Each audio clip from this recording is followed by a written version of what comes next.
Guys, അപ്പോൾ ഇന്ന് നമുക്കൊരു ഇടിവെട്ടൈറ്റം ഉണ്ടാക്കിയാലോ. എന്താണ് ഇടിവെട്ടൈറ്റം എന്നല്ലേ, മറ്റൊന്നുമല്ല കേട്ടോ. നമ്മളിൽ എല്ലായിടയിലും കാണുന്ന ഒരു സാധനമാണ് കാർഡ്ബോർഡ്. അപ്പോൾ പിന്നെ കാർഡ്ബോർഡ് വെച്ചാൽ ക്രാഫ്റ്റ് ചെയ്തേക്കാം. നമ്മൾ കാർഡ്ബോർഡ് വെച്ച് ഉണ്ടാക്കാൻ പോകുന്നത് മറ്റൊന്നുമല്ല, ഫ്രെയിമാണ്. പലരും ഫോം ബോർഡ് വെച്ച് ഉണ്ടാക്കി നമ്മളും കണ്ടിട്ടുണ്ടാവും. പക്ഷേ ഇന്ന് നമ്മൾ കുറച്ച് വെറൈറ്റി ആയിട്ട് കാർഡ്ബോർഡിലെല്ലാം ട്രൈ ചെയ്തത്.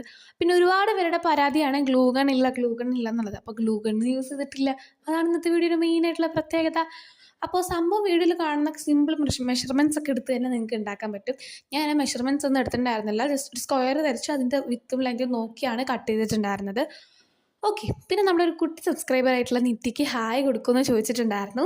സോ നിത്യയ്ക്ക് ഒരു ബിഗ് ഹായ്. അപ്പോൾ നിത്യ വീഡിയോ കാണുന്നുണ്ടെങ്കിൽ എന്തായാലും താഴെ വന്ന് കമൻറ്റ് ചെയ്യാൻ മറക്കണ്ട. ഈ കാണുന്ന ക്രാഫ്റ്റ് എന്ന് പറഞ്ഞാൽ നിങ്ങൾ എന്തായാലും ട്രൈ ചെയ്ത് നോക്കണം. ബിക്കോസ് അത്രയ്ക്ക് സിമ്പിളാണ്. ഇപ്പം അത്യാവശ്യം നല്ല അടിപൊളിയായിട്ടൊരു സാധനമാണ്. പിന്നെ ഞാൻ ആദ്യം അതിൽ സൂപ്പർ ഗ്ലൂ യൂസ് ചെയ്തിട്ടായിരുന്നു ഒട്ടിച്ചിട്ടുണ്ടായിരുന്നെങ്കിലും സൂപ്പർ ഗ്ലൂ അങ്ങോട്ട് ഒത്തില്ലടാ. പിന്നെ എന്താക്കി, ഞാൻ ഫെവിക്കോൾ യൂസ് ചെയ്തു. പക്ഷെ കുറച്ച് ടൈം എടുത്തെങ്കിലും നന്നായിട്ട് ഒട്ടിയിട്ടുണ്ടായിരുന്നു. പിന്നെ ഞാൻ പെയിൻ്റ് അടിക്കാനായിട്ടൊരു ബ്രൗൺ കണക്കത്തെ കളറായിരുന്നു യൂസ് ചെയ്തിട്ടുണ്ടായിരുന്നത്. അപ്പോൾ എനിക്കൊരു വിൻറ്റേജ് വേണമെന്നായിരുന്നു ആഗ്രഹം. അങ്ങനെയാണ് ഞാൻ അടിച്ചത്. അപ്പോൾ ഇഷ്ടപ്പെട്ട ലൈക്ക് പറഞ്ഞാൽ. So by.